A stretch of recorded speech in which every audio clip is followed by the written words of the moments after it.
All right, thank you so much, Beth.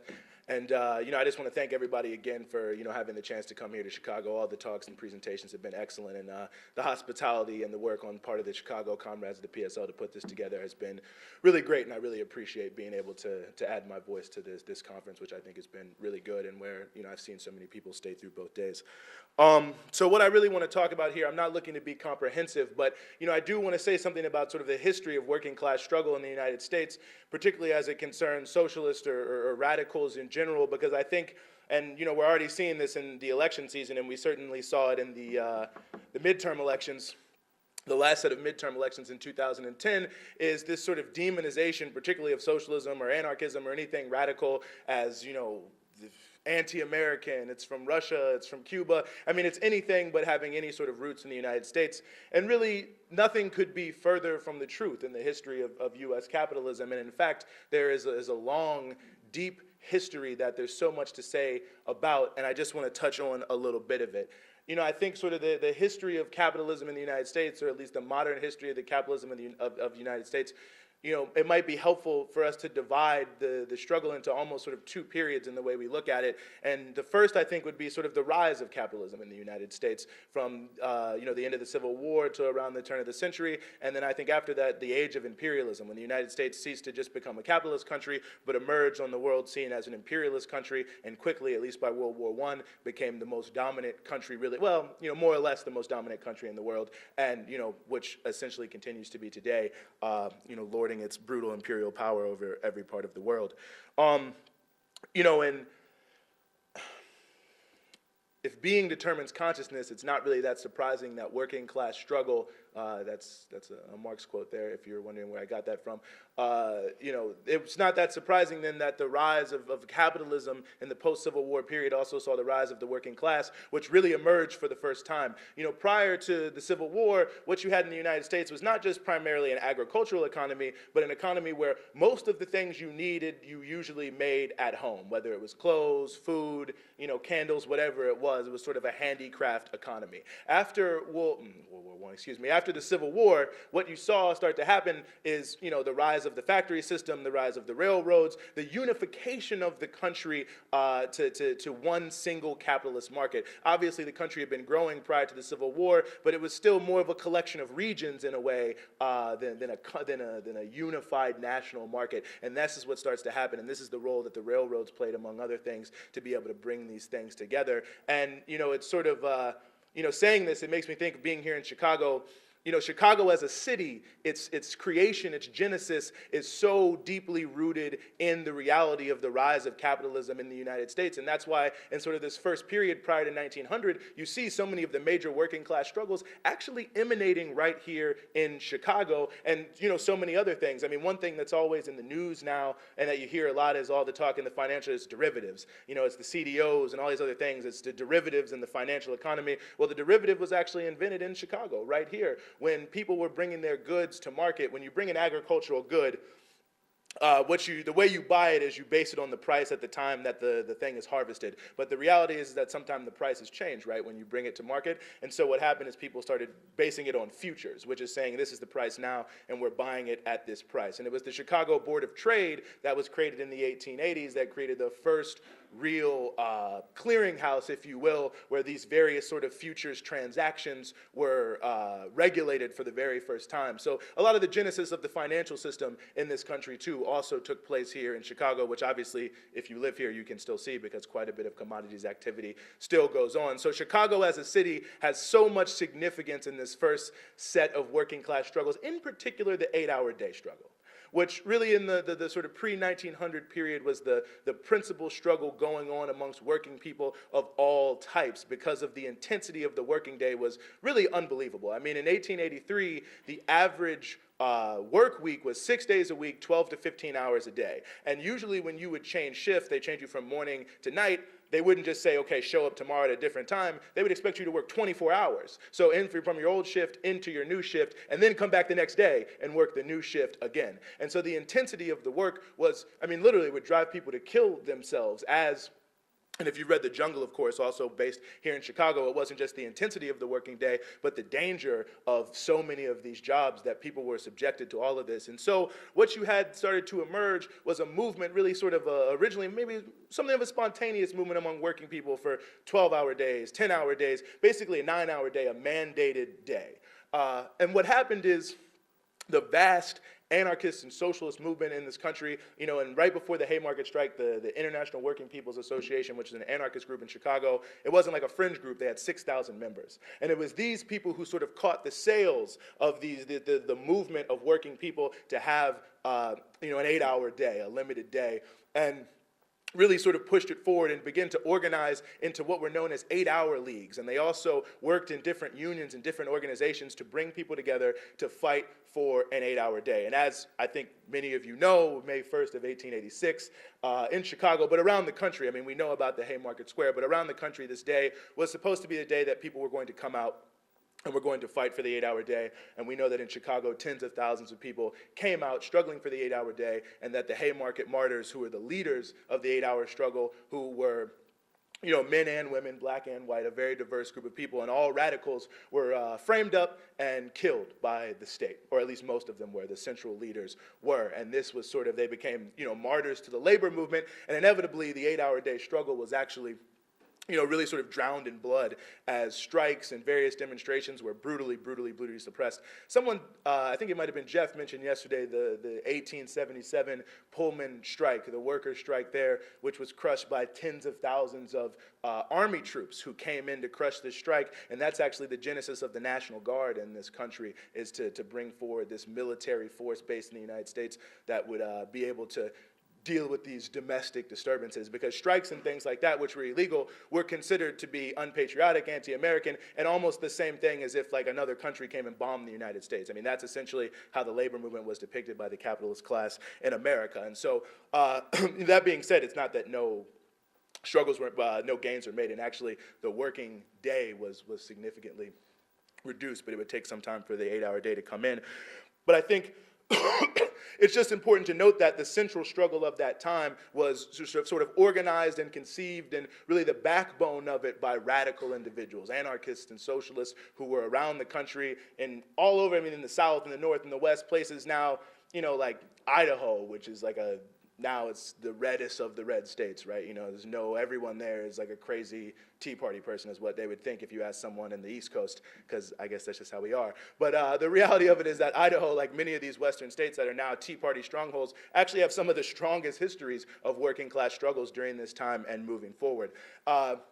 And at the same time that this was going on in the southern part of the country, you had what was known as the farmers' alliances that were forming up mostly on a racial basis because of the history of the South, but also coming together. And they were struggling for a number of various things, more related to the rule day. And, eventually in the 1890s, they linked up with the 8-hour day movement, or the remnants of that movement, and formed the Populist Party, which was able to have a significant amount of success. But, the populist movement was notable because, the Civil War coalition of the Republican Party that had overthrown slavery in the South was essentially based on, the big business in the North and the black people in the South. All the Republicans were black. And the difference about the populist movement is what it did is, in relatively significant numbers, it brought in, the poor whites, even some who had been sympathetic to the Confederacy, into this struggle with black Americans, as the Colored Farmers Alliance and the Farmers Alliance came together to form this powerful agrarian movement that recognized immediately that it had its allies in the cities with the labor movement, with groups like the Knights of Labor, which was the first labor organization to ever organize black and white workers side by side. And these were able to come together in what was a powerful movement that, was so challenging to the ruling class in America that in the 1890s, the Democratic Party was actually changed almost their entire program in so many ways to make it look like the populists, so they could try to find a way to use the people's movement to forward their own, interests. And I think, relevant to what I said earlier in regards to Libya, the reality to pay attention to leadership. But, that being said, there's been some interesting things about the populist movement, two things, I think, and really the early labor movement that I think we should take, two things I think we should take with us. I think one is, these movements were powerful, they were strong, but they had one central weakness. they were coming at a time where capitalism was a young system, a system that was new. Many of these things were, things people never really saw before, and looking at the factory system and, looking prior to that, felt that you could go back. And so the whole goal of, both the labor struggle at the time, or a significant part of it, I don't want to say the whole goal, but a significant part of its, central thrust, and certainly of the populist movement, was simply to reform capitalism. Because as a system that really was very young around the world and people didn't know that much about, I think it certainly makes some sense that, people thought that you could sort of reform it out of existence. But they learned a very crucial lesson, and I think our movement has to learn a very crucial lesson too, is that you can't reform capitalism out of existence. You can't reform its basic qualities that lead it to be exploitative. It's a system based on inequality, based on a small group of people exploiting a larger group of people to get everything they have. You can't reform that basic essence of it. And the reaction of the capitalist class to the labor movement in the North and the West and in the cities in the South, and to the populist movement in the rural areas in the West and the South, was to drown it in blood completely.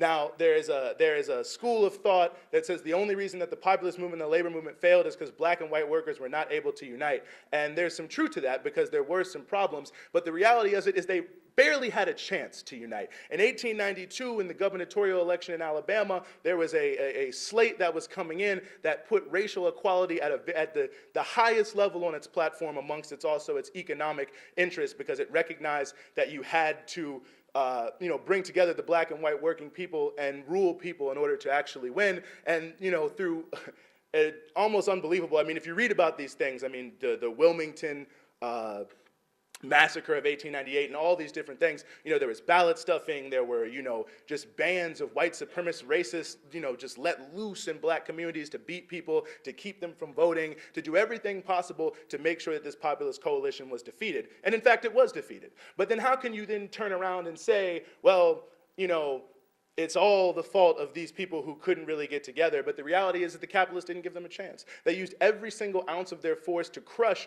every single possible challenge to their existence in so many ways, particularly cities like Wilmington, states like Alabama, where the multinational character of the movement was really unassailable, and they destroyed it. And I think that's sort of an important thing to realize, is that, as was said many times yesterday, the capitalist class isn't just going to give things up without any struggle, and certainly you can't reform capitalism out of existence, and people learn that, by drowning it in blood. But the other point I want to make about this too, though, is I think the suggestion that it was all about the inability of blacks and whites to unify suggests that, the struggle of Afro-America for self-determination, for equality, is something that could only be successful if white people help it, or that it's white people who move the history, and the black people's only role and their organization's only role in the history of working class people is to be the allies of the white movement. It's just to be a part of that and help them win. But the reality is actually the exact opposite.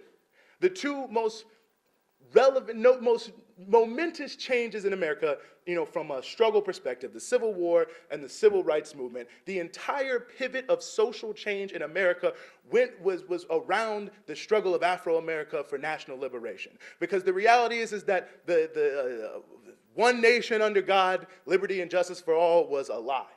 And the reality is that capitalist America had one Achilles heel, and that was the fact that it oppressed black people as a nation around the country. And the reality is this was the linchpin of capitalism in so many ways. It was one of its key weaknesses, and major struggle erupted around it. And the women's movement, both after the Civil War and after the Civil Rights Movement, so many other movements, the labor movement after the Civil War, all of the inspiration in some senses, and after the Civil Rights Movement, and the tactics from some senses, were all coming from the struggle of Afro-America, coming from the struggle of black people for equality in the United States. And that is partially why I reject that analysis of the populist movement, because the reality is if the oppressed communities in the United States and their struggle for equality in capitalist America is not at the center of a movement, you cannot win.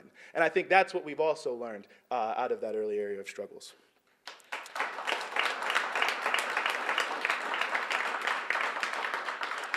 Now, I want to say something quickly here about the age of imperialism, and I won't say a lot because there's so much to say. And like I said, I'm not trying to be comprehensive here. I can't give you a history of the United States. Well, I could, but if you want to stay for like 6 hours, we'll talk about that. I don't know how well I do either, but we'll see.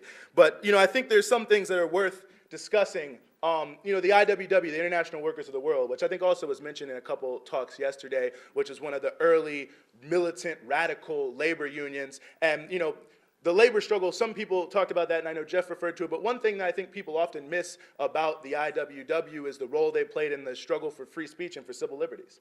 Because a significant portion of how they were repressed, because the IWW, International Workers of the World, was based on what you could call a floating section of the proletariat. People who had to go to different parts of the country at different times to take on different jobs. And so a significant part of how they were suppressed were these bans on free speech, which prevented them from having these street corner meetings and going into hobo camps and stuff like that, and reaching out to people, and it was very tough for them. So in many cities, Seattle, dozens of cities around the nation, especially in the western part of the country, what you had was the IWW, which was a labor union focused mainly around so-called economic rights, putting at the center of its struggle free speech, the right for people to come out and to say, for radical people to organize openly in the streets. And this is something that we know is continually relevant to us today. We've talked about it in the Brooklyn Bridge struggle, and we know even our ability to sit here and have this meeting right now is highly determined by that. If we don't fight for the right for people to be able to organize and have meetings and things like this, it won't be possible. Well, I don't want to say it won't be possible, but it'd be significantly harder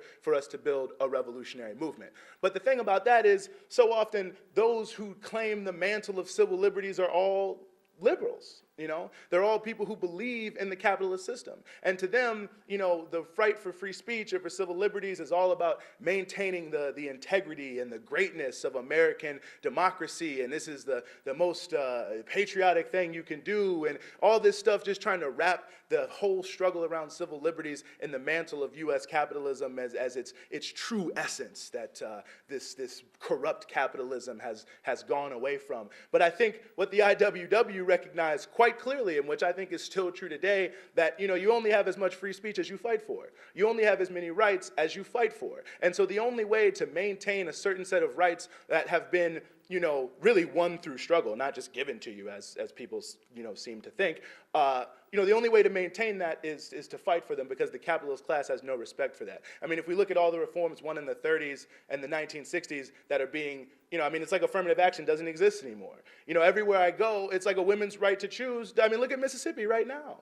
And this is what's going to happen, because part of what happened with Roe v. Wade was that different states started to legalize abortion because they recognized that a woman has control over her own body. And now the right wing is trying to steal the tactics of the progressive movement and go state by state and take back control over women's lives and over their bodies. And I think that, this is a crucial element, that capitalism will give you something if you threaten it, and as soon as they don't think you're a threat, they'll take it right back from you.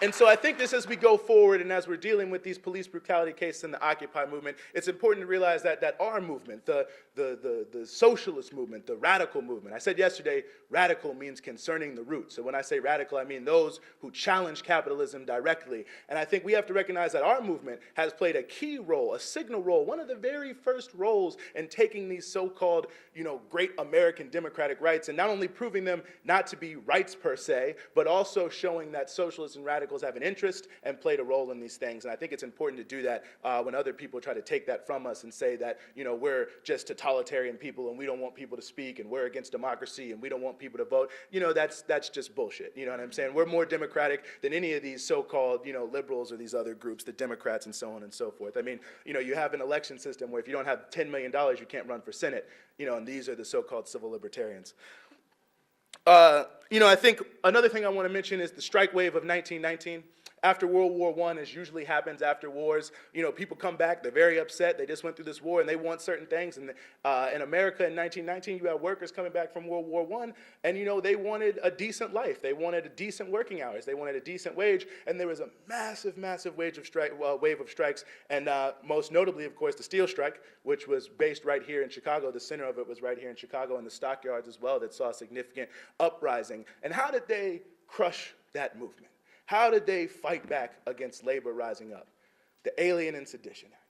What they did is they said, all these radicals are foreigners, they're from another country, they're from Europe somewhere, they speak some sort of crazy language, they're not Americans, they don't value democracy, and they deported thousands of people. They demonized all immigrants. All Irish people were drunken people and Italians were lazy. I mean, everyone had some sort of stereotype, and they were all dangerous, dangerous radicals. And we know about Sacco and Vanzetti, or maybe we don't know, in Boston, two Italian anarchists who were framed up with a murder murder and executed. And this happened to many different people who were either deported, who were framed and sent to jail, or killed by the authorities. And I think for us today, I mean, I think, this is an intelligent crowd. I've been with you all weekend. You can see the direct parallel to what we have today. Because what do they tell you about Latino people? That, they're all immigrants from some other country. They're not American. They speak some crazy language. And they're all dangerous radicals. It's all this demonization of immigrants. But just like then and just like now, if we don't embrace people, regardless of whatever your national origin or your race is or whatever, if we don't embrace each other as workers, it will be extremely easy for the capitalists to divide us and to defeat us. They'll use deportation as a weapon. I've seen a picture of the INS going to a guy's house, and the picture is of him opening the door, and they put a MP5, an assault rifle, right in his chest. And it turned out that this guy wasn't even undocumented. But this is one of the most brutal systems. They have these prisons. People don't even know about these INS prisons. Most people don't even know where they are. They hold people for indeterminate amounts of time, for no real charges, in conditions that are essentially just a cattle pen and not fit for humans to live in. They hold you without, contact with your family. It's almost like a little mini Guantanamo Bay type system for immigrants who are treated as, criminals or something like that, like they aren't human beings. And if we don't fight back against that, especially those of us who are so-called citizens, because we cannot be deported. We can certainly be put in prison, but, the virtue of us being citizens does give us certain rights, you know what I mean? And I think, we've seen this in some cities where there have been, phone trees set up, where when there's raids, people try to come out immediately to support those who have been swept up in these immigration raids. I think we need to build on things like that. I think we need to stand on things like this. In the Civil War and the abolitionist period, the government, what they did is they made the fugitive slave law that said you could come get these slaves. And so the abolitionist movement in the North, what they would do is when the slave catcher would show up, they would run the damn slave catcher out of town. They would go into jails, get fugitive slaves, break them out of jail, and keep them from being sent back into slavery. And I'm not telling anyone to break any laws or anything like that. No, I'm being dead serious. That's not what I'm out here to advocate. But the reality is in that point, the slave catchers were stopped cold, and we need to stop the new era slave catchers. We need to stop them cold. We need to stop them in their tracks. We need to end this INS, eliminate La Migra. It's nonsense. So, I'll just conclude by saying this. There's a very rich history, and all of us, I'm sure, have different bits of knowledge, whether it's from books or from the experience of our families, that we could bring to this. And I think, that's something that we all know intuitively, that this rich history is there. I think what we've learned from it, on the one hand, is that capitalism can't be reformed out of existence. I think what we've learned from all of these great, amazing struggles that, some of us in this room have waged, as Beth referenced, that some of us have heard about, or our parents or our families have been involved in for so many years, that, as positive as it is, it's not enough just to be a part of a movement, because certain moments happen and certain things can happen, and it requires a certain amount of leadership, a certain orientation, to not just have something be a one-off thing or a one-day march, or people get excited for 2 weeks and we get a law passed and we just forget about it. I think what we really need to do is be the tip of the spear of a struggle against capitalism, not just a part of the movement, but the leading part of the movement. In the South African struggle, the armed group of the ANC, Umkhonto we Sizwe, is what they were called. It meant the tip of the spear. And that's obviously the English translation, but I certainly like to think that the real English translation, or at least the one that's most relevant for us, of Umkhonto we Sizwe, is the Party for Socialism and Liberation. We're going to be the tip of the spear in the struggle against capitalism, and we will have equality, we will have justice. Thank you very much.